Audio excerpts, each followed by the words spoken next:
I'm Allison Eyring, organization psychologist, CEO, and endurance athlete. I've spent the last 25 years helping companies solve the people and organizational challenges of growth.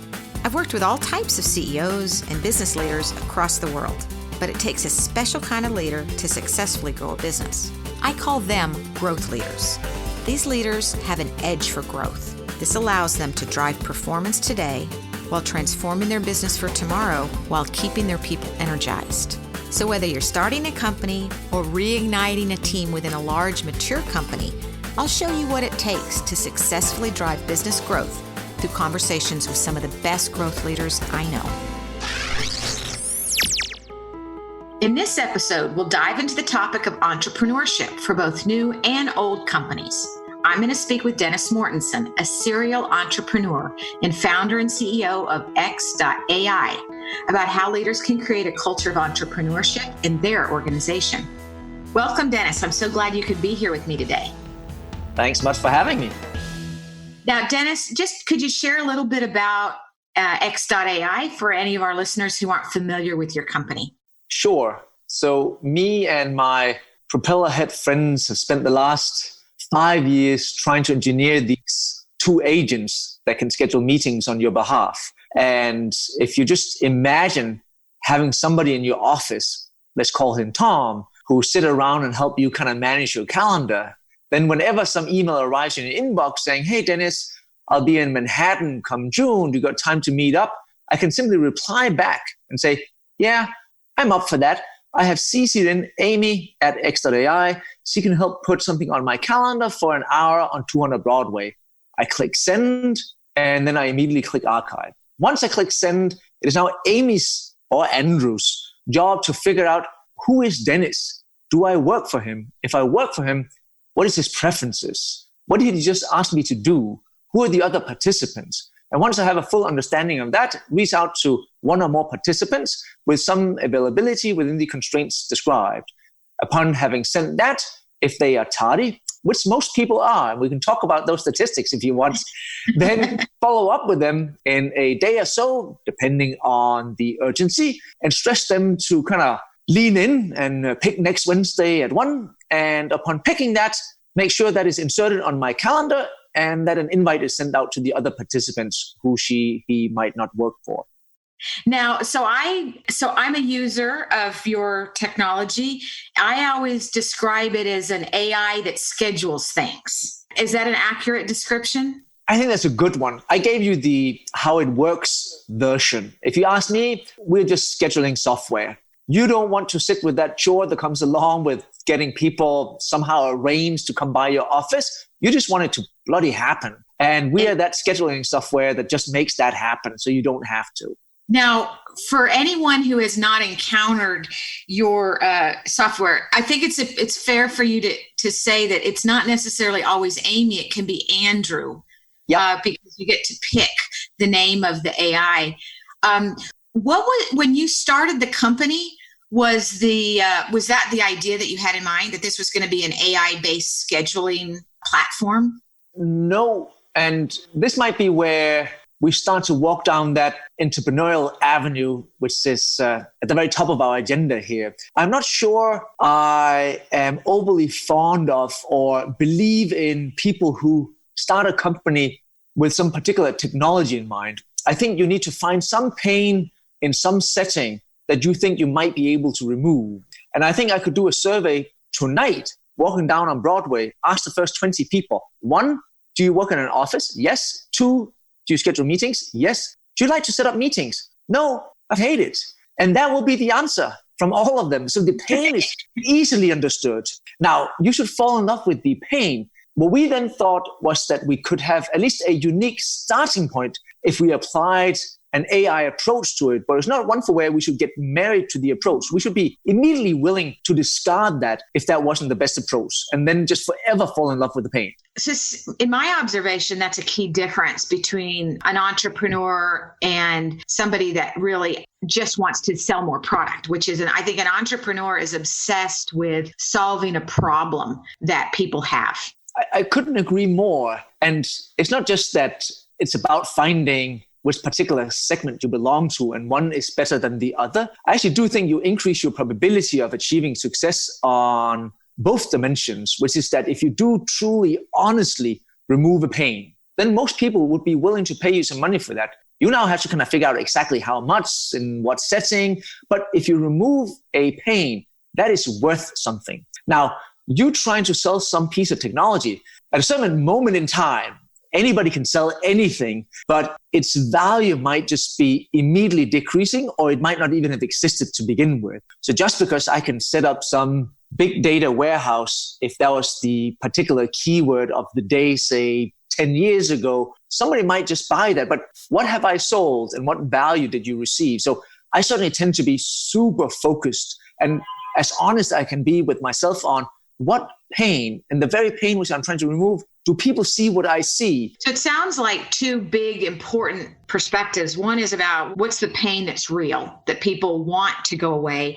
And then the other is understanding, can you build a business around that can be successful in the long term and actually make a profit? It is near impossible when you and me get together tomorrow for that new venture to make any believable spreadsheet for what we might look like in 5 years. The only outcome we can describe that would believe in is that we die, because that would be the most likely outcome, because that is the most likely outcome for any startup. Any other projection of making this amount of revenue, this amount of profit, having this amount of customers, having a lifetime value on this or that amount, all of that is beyond guesswork. So I'm not so sure that is worth as much as you trying to confirm that the pain is indeed real. Now, once you confirm that, and once you start to get a better understanding of exactly how much your customers value that pain, then we can make some of the first projections. Obviously, don't try to solve a pain only two people have, say me and my wife, and it's something so distinct that I know it's really only two of us. Try to at least have some idea of what market you enter and some size or amount of people who might just be touching this particular pain. But I'm not immediately sold on early projections. Well, I think that's a really important insight, Dennis, because if 98% of these startups fail, probably far less than even 1% make it big. Very, very, very small. But there seems to be so much pressure in the whole entrepreneurial process of finding backing and funds for people to put together projections and numbers and exaggerate and sell the commerciality of the idea. So how do you, as an entrepreneur, how do you reconcile that? I fully empathize with how the game is played. So I'm not naive to the fact that some game is put in place and not me, not you, will be able to kind of change the rules of that game. However, I do think there's a few things you can do. First, try to at least come up with an argument for why you need funding and or why you believe you do not need funding. Because once you walk down one or the other avenue, there's very little room to do a rewind, because that first external dollar that comes in is not just a dollar that comes in, it's really a host of obligation. And the primary obligation, in particular, if it's traditional VC money, is that you must now either go big, as in dramatically big, or die trying. Go sideways is much worse than you dying, at least trying to go big. And I'm not sure everybody is immediately tuned into the fact that they gave me some money so I can spend it in exactly 18 months and die, and or spend it in the next 12 months and show so much growth potential that I can go to the next step. That step has the exact same requirements, which is that new, larger check I must also spend in 18 months, and that must also immediately kill me and or provide options to go to the next step. Then obviously there comes an inflection point where the money on the table is at a size for where perhaps you shouldn't die, and we can at least move some money off the table should we go sideways. But that is many steps in. And I'm not saying one or the other avenue is better. So I've done two entirely bootstrap ventures and two, at least in US settings, traditionally VC-backed ventures. And whenever you're doing one or the other, you miss some of the components from the other side. Like any other thing in life, I'm sure any 22-year-old with a girlfriend misses the nights where he was single, and the guy who's single going out tonight misses the night for where, hey, just sitting at home watching Netflix, or whatever setting for where things are kind of very different from one setting to the other. And I do miss the honesty that comes attached to that of a bootstrap venture, for where if you make $10, you can invest $9 and keep one for a rainy day. And there's no cheating, because you can't cheat, because then you just aren't able to pay your bills. And then I obviously love some of the things that comes with a venture-backed startup, Right. which is things I imagine me being able to do, but I don't have the money now. I can do today, because I can kind of spend ahead of time. But it does require a different type of discipline. It sounds like you're describing the difference from a leadership standpoint between an entrepreneur and somebody that really is passionate about starting a business because they love a certain kind of job or they want a certain type of lifestyle. You know, they're kind of two different businesses. And the business that you're describing as an entrepreneur sounds extraordinarily risky. So I want to know, what was it in your life that when you were growing up that helped you be willing to tolerate the risk? Or does it not feel risky to you? Two answers. I think that's a very good backdrop. And I might even try to make a distinction between that of starting a business. You and me setting up a Danish bakery at some location in Melbourne. And we believe that there's some sort of niche in what we do, but it's something for where we actually set it up with an idea of that being a forever business. There's no particular exit in mind. There's no dramatic risk attached to it, but a forever business. And then there's the idea of doing a startup. And I'm not just suggesting these are the two best monikers to apply to each one of these, but at least let's just keep these titles for now. A startup is really an experiment, as in you now believe something that didn't exist yesterday could exist tomorrow. And if I just jump into the pool, I might be able to get to the other side. I don't know how to swim. I can't see how far. I don't know anybody who's done it before.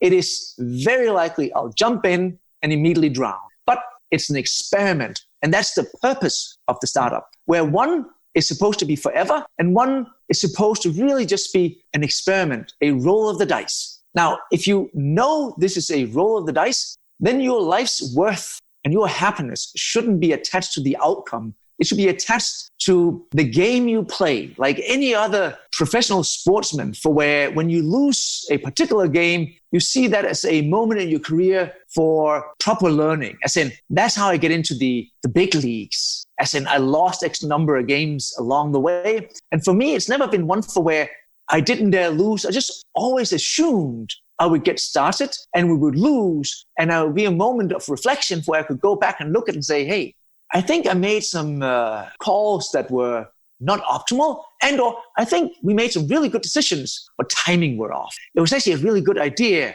Had we done it 3 years later, which, by the way, is typically the case for most startups, which is the ideas are actually not bad. You're just way too early. Right. I love what you're saying about, thinking a bit about it as an experiment, because I think so often people put so much of their heart and soul into a business. And so the failure of the business feels like they failed.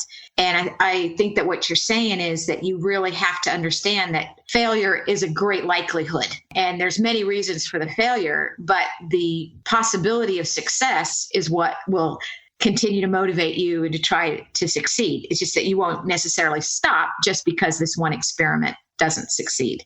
And that's exactly how I see it. And there's certain cultures for where there's a bigger or smaller stigma attached to this. So of all the flaws that come along with me living in the US, for where there's certainly plenty of things that do not work as I think they should work, being that I'm from Denmark, so you can only imagine what my viewpoints are on some of the things that are kind of going on over here. There's certainly also plenty of things that work quite well. And if you're an entrepreneur, there's very little stigma attached to you doing a venture and it not working, to the point of it not even being a stigma, but being a career moment that you would add to your CV. For where if I go back home, for example, and you quit your corporate job, do a venture for 17 months and lose. Plenty of people would almost try to kind of eliminate this from their CV or hide it or not talk about it. In New York, plenty of places in the US, you losing, if you can't play the guitar, this is the closest you'll come to becoming a rock star, as in being an entrepreneur holds some level of credibility, winning or losing. Coming up in the next segment. So you need to start actively advocating all the people who did all these things and failed and celebrate it. You're listening to Growth Leaders, a podcast with Alison Eyring. So it sounds like one of the things that countries need to do is to change attitudes towards failure. You know, that if we want to have more entrepreneurs, we want to see these ventures, the failure has to be okay. It can't be just we say, oh yeah, it's okay. It truly has to be okay. I really love that. If you ask me, so any city in any country around the world will have some initiative that rhymes with them becoming that region's Silicon Valley. And they'll call it all sorts of things. And it's cool. And I like it. And I'm a fan of it. But they'll always talk about us setting up either some financial schemes, incubators, co-working places, all of the kind of mechanical things which you need to put in place.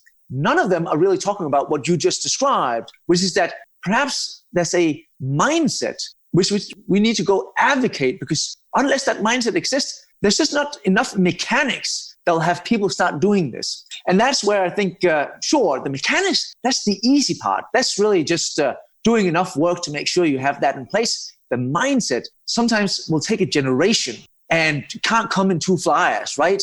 So you need to start actively advocating all the people who did all these things and failed and celebrate it. Yeah, I think that's so amazing. It's so true. You know, in our work with our growth leader assessment, we clearly see patterns between those who can thrive as an entrepreneurial leader and those who can not. And then those who can thrive as a leader in a company that would have different levels of innovation or entrepreneurship. So we definitely see differences in how people are wired as well as how they behave as to how successful they might be in these different situations. And I'm sure you would agree here that what you and I just described obviously immediately translates into the corporation, meaning that we might talk about states, but you might as well just talk about companies, for where, if anything, many times it seems that whatever stigma is attached to your culture, it's amplified within the corporation. For where you take some VP, put him on some project, he runs it for 7 months, spend X amount of dollars, and it didn't pan out, we would want to celebrate him. He is super afraid of what this might mean to his career, whether I'm even keeping my job, because I kind of suggested it, advocated for it, extracted the funds, and now I got seemingly nothing to show for it, which is obviously wrong, but I do think it's potentially even amplified within the corporation, which makes it even harder. And we definitely see that. We see that the companies that older, more successful, and more established they are, the more they actually have to unlearn ways of acting and thinking. And they want to be more entrepreneurial. They want to have more innovation, but they also want to do it with the same mindsets that led them to become who they are. So I think that type of disruption of culture is extraordinarily difficult for really big companies or smaller companies that have been around a long time. There's nothing better at killing innovation like success. And the more successful you are, it certainly seems like, but the very few, the more unwilling you are really to innovate, or even at best, worst, depending on how you look at it, cannibalize some of your existing business. That really takes courage. I want to talk a little bit more about Amy. Now, you are clearly an expert with data. You teach. What is it that you teach? I taught analytics and data mining at the University of British Columbia. So you teach people about data. You have this latest venture is using lots of data and artificial intelligence to schedule and make people's lives easier. I'm really interested in some of the behavioral implications of the use of AI in scheduling. As a manager I hired Amy, I fired Amy. Amy got better. I rehired Amy. And now I've got Amy working for many of my team. And we are constantly countering challenges behaviorally with working with this AI. So talk to me a little bit about what you are learning and observing about how people adapt to AI, and in this instance, to your Amy or Andrew. So we've picked up a whole host of best practices along the years for where any other software paradigm will typically have decades of best practices that you can take advantage of. So if you and me go implement some desktop application, we are not confused about how we should really put that in place. Or if you or me want to go engineer some app this weekend, there's 10 years of best practices that we can take advantage of. If we want to build an intelligent agent, we don't really yet have a decade of best practices. If anything, we might not even yet have many conclusions. So you'll have pockets of insights, and I'm one of those pockets, and there'll be people across the street with another small pocket of insight. Here's a few of them, and they're certainly not exhaustive. And I could list you a document of 500 little things. The first one I think you'll find interesting is that if you want to figure out how to use, say, Snapchat, if you believe there's something unique about that particular application or that sharing paradigm, you go speak to one of my teenage daughters or yours. And there'll be plenty of software where the first immediate reaction is one where I need some young people. And that's been the answer for much of time with new technology. We saw the complete opposite, which is that when you want, given this is an intelligent agent, to tell somebody to do something for you, you might just have been in the workforce for long enough that you know the best way to lead people is to be very direct about what you want them to do so they know exactly how to succeed on the ask, not to be wishy-washy and give them half instructions. Now, if you're 19 or 21 or 24, you've not been a manager before. You have barely been able to manage yourself. So if I now give you Amy or Andrew and tell you, just tell them what you want them to do, what we saw was these immediate kind of errors. And given we're just machinery, so we're not humans, so we can't even do things that humans can do, which is try to figure out not what you said, but really what you were trying to tell me to do. So sometimes they would, one, include Amy or Andrew before the meeting should be scheduled. And then we asked them, why did you do that? You didn't have any ask here. Oh, right. No, I just wanted her to be in the loop if we needed a meeting. Oh, that's not how you manage people. You ask people to do something if you want them to do something. And if you don't want them to do anything, you don't reach out. Now, that was the first one. The other one was that they almost wanted to be the servant and not the boss. So instead of saying, set something up, come in the next week in the afternoon for half an hour at my office, because that's what I want. Set something up. If next week is okay, we could do that. What? No, you tell me what to do, then I do that because you're the boss. It was just very funny to see. And we almost had this kind of curve for where if you are 47, a guy like me who's been around, sadly, for decades, they immediately took to it and kind of understood that, I don't need to be wishy-washy. I'll just tell these machines what I want, and then they do that. If they don't do that, I fire them. As in, completely unemotionally attached to it. So that's one insight. Just very interesting that we saw that the segments were reversed, that those who needed the least learning were those that had been the longest in the kind of workplace. Coming up in the next segment. I think we are becoming ever more dependent on some data source as the foundation for our startups. You're listening to Growth Leaders, a podcast with Alison Eyring. Well, and Dennis, interestingly, for me personally as a manager, I felt that when I first started working with Amy, it actually made me be a better manager. Because even though I've been managing for a long time, I personally enjoy it when people are really hands-off with me. And I also tend to be hands-off. And so what I realized with Amy was I had to define the parameters. I had to set up my routines. In fact, I had to do all the things that I should be doing with my humans. And so I always appreciate that about Amy. I thought she made me a better, and seeing here I talk about it as a she, I felt that the AI helped me learn better about having to be clear about what I needed and what I wanted. That is very interesting. We can actually talk about that particular side note, as in how AIs might be able to engineer humans for the better. But that's a 1 hour chit chat we can have just on that subject matter. One other thing which we learned was that, and this surprised me a little bit, but there's actually been some real studies that come out over the last couple of years that confirm it. But we certainly found out a different type of willingness to forgive. So if you and I work together, I ask you to do something and it didn't really go as I expected, it was kind of half-assed, then my willingness to forgive you is high, as in you're super smart. Somehow I might not have been able to describe it exactly as I wanted it. Let's try one more time. Now, what we've seen is when human assistants make mistakes, and they'll typically make mistakes on what's very easy for the machine, say, for this particular meeting, by the way, one of your employees made a mistake. So we're not even supposed to talk now. We were supposed to talk an hour ago because she didn't really tune into the fact that we had daylight saving in New York. But that's a very human thing to not really be tuned into. The machine, of course, knows every single daylight saving across the world exactly when it happens. Kind of like your iPhone. It just changes and you don't even know. But that's a human thing. But you'll forgive her. As in, tomorrow she'll still be working with you. Now, what we saw on the machine, though, was that we could do good work for 24 meetings, stellar,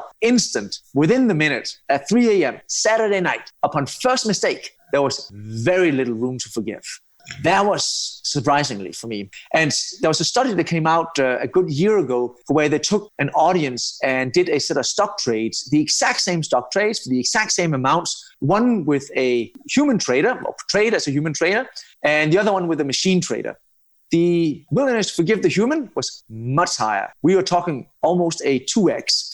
That is something that carries over to our business. And we had some of our designs where we assumed that they could forgive us, but have now changed those designs. And we do a different type of confirmation than a human would do, simply because I know I can never do wrong to you. So that was an interesting learning. I just, the whole idea of, sort of forgiving a mistake for another, I think is also a reflection of our willingness to accept technology is impacting how we work. We've had experiences where sometimes in the beginning, I didn't say to people, this is an AI. I'd say, this is Amy. And I had people start talking to Amy like they liked her. People want to have a relationship, right? Yep. Well, late now, because we would have these issues, sometimes early on, we would have issues where people were learning how to deal with Amy. And so now I'll always say, this is an AI scheduler. If you have any issues, let me know. Then it's interesting because some people then become more forgiving of the language or the terms. I also find people who then deliberately try to sabotage Amy, and I believe it's because they're threatened that they're going to lose their job. Those are two very good observations. So I did a talk not long ago where I talked about 5 design principles for intelligent agents. One of them were the one that you just described, which is that you should never pretend to be a human. That doesn't exclude you from taking advantage of natural language and having a profile and avatar attached to it, but you shouldn't pretend to be a human. You just do a job so well that come the end of it, they'll thank you for it. Become very clear about, this is software, but that doesn't take away from what we're trying to solve, but it's still software. Do you think that the future of successful startups will always involve data and AI in the future? I think we are becoming ever more dependent on some data source as the foundation for our startups. And it seems like we're on some curve. So I certainly don't see us going backwards. And it doesn't seem like we reached the ceiling yet. It might not be that every single startup to the degree of 100% will be based on some data foundation. I do think it will be the vast majority, though. You might have some other. So Dennis, you are a serial entrepreneur. You have had many babies that you love, that you've been bootstrapped and backed by VCs. What are your 2 pieces of advice that you would give to any person who's thinking about starting a new venture, either within a company or outside on their own? What's your advice? Here's some of the processes that I've applied. That doesn't make them great. They're just the ones that I picked up over the years. I think the first thing I would suggest is to not buy 2 pizzas and some Diet Cokes and invite a couple of friends over and work the whiteboard and try to come up with an idea. There is few and probably no scenarios where that would yield anything interesting. What you need is the opposite, a lust to observe pain around you. And the first thing you should do is install some little note-taking app on your phone, whatever that might be. And just as you walk around, live your life, do your work, whenever something really annoys the hell out of you, take note. So I do this every day. First of all, because I run a venture, I can only be true to one master. So I try not to think about any other thing than x.ai. But I still have ideas though, just like you do. So I take note. And then once it's time, you go back and look at your list of pain. I call it my hate list. And that hate list, that is a treasure trove of potential good ideas you should go pursue. Now, that's the first recommendation that's your source of ideas, a list of hate. Second one is try not to qualify ideas. That is easy. If you are just a little bit entrepreneurial, like me, like you fall in love easily, like super easy. There's nothing you couldn't persuade me of that we shouldn't do tomorrow. Just because, why not? That will be fun. I'm in. Hell, I'll spend some money on it. Now, what you should do is you should disqualify ideas. Because disqualifying ideas is cheap, as in you should have way more ideas than you can do. So it's not about finding an idea. That's the easy part. No, it's about picking one of them. And the way you pick it is not to fall in love. I love your description of how you find your list of hate, which is, I wrote down, pain anthropology. It's such a great example also of being externally oriented and also really having an abundance mindset, which is this idea that there's many pains, many ideas out there. There's not just that one idea. I think that's a really important. And the other is about really inviting people in to help you disqualify ideas. Because what I'm taking from you is this interesting balance of confidence and also humility, which I believe is extraordinarily important for any business leader and particularly for an entrepreneur. Dennis, it's been wonderful to talk to you. You've given me a lot of ideas that I think I can apply in my own life as a leader and as a business owner, and I appreciate it very much. Thank you for joining me from New York City, and great success with a.xi. Thank you very much. Time well spent. Cheers. Thank you for listening. If you like what you hear, please subscribe to Growth Leaders wherever you get your podcasts. Leave a comment and a rating. We'd love to hear what you think. If you have questions about growth or growth leadership, please email us at growthleaders@organizationsolutions.com. Growth Leaders is produced by Organization Solutions in partnership with MediaCore. Many thanks to Dee Kirk, Sean Young, Barry Toe, Keith Tan, Zach Rasley, and Susan Eyring.